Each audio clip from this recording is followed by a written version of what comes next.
Corona का एक बार फिर से अटैक हो रहा है। देश में कोरोना वायरस के नए मामले एक बार फिर बढ़ रहे हैं।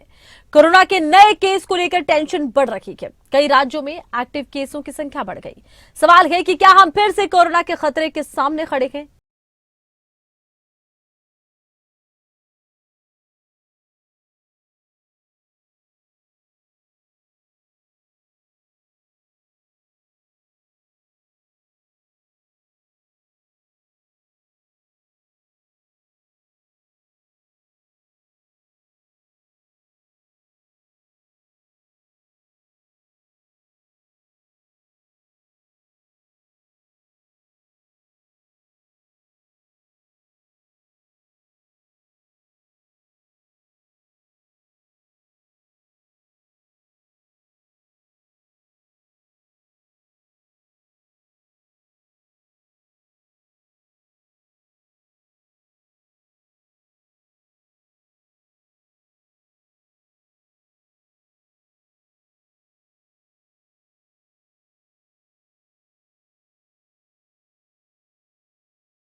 कोविड पॉजिटिव आया था और उसकी आज सुबह 4 बजे के करीब डेथ हुई है।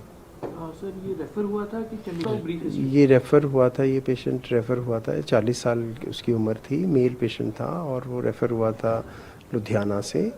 वो रहने वाला पीछे वो फिरोज़ाबाद यूपी का था, तो वहाँ घर गया हुआ था, तो घर से वापस आया था तो उसे ऐसा रेस्पिरेटरी जो सांस की तकलीफ़ और बुखार हो रहा था, तो उसको कुछ दिन शायद वहाँ ट्रीट किया गया लुधियाना में। उसके बाद यहाँ रेफ़र किया गया है, तो 1-2 दिन से हमारे पास था।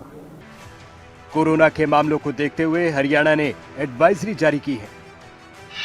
अस्पताल में फ्लू ओपीडी के लिए निर्देश है। एंटीबायोटिक मेडिसिन की व्यवस्था के निर्देश दिए गए हैं। मास्क के इंतजाम करने को कहा गया है। मास्क लगाने की सलाह है। हाथ धोते रहने को भी कहा गया है।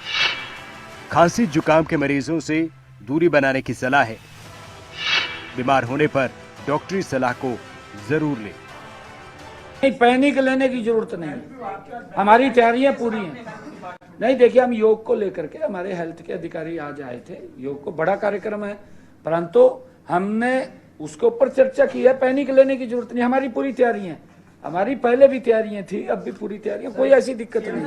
सवाल अब वही है, क्या हम फिर से उसी दौर में लौट रहे हैं या वक्त रहते सचेत हो पाएंगे। कोरोना के जो नए वेरिएंट के लक्षण है उसमें बुखार, गला खराब होना, खांसी, नाक बहना, थकान, सिर दर्द, बदन दर्द है।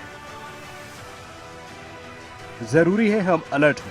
कोरोना से बचने के लिए वही सलाह है जो पहले थी। मास्क जरूर पहने, हाथों की सफाई का ध्यान रखें, भीड़ भाड़ में जाने से बचें। एक बार फिर से देश कोरोना के साए में। केस धीरे धीरे बढ़ रहे हैं, लेकिन डर फिर वही है। नई लहर, नया वेरिएंट और कितना गंभीर है ये संक्रमण। ब्यूरो रिपोर्ट, खबरें अभी तक।